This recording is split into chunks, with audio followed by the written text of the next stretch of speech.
You ask Tiger to solve.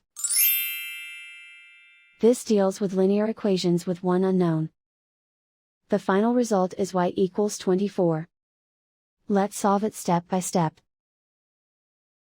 Swap sides. Group all constants on the right side of the equation. Add 4 to both sides. Simplify the arithmetic.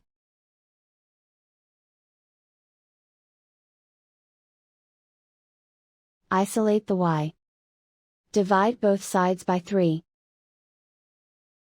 Simplify the fraction.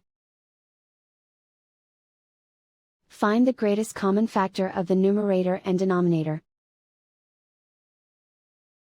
Factor out and cancel the greatest common factor. And so the final result is y equals 24.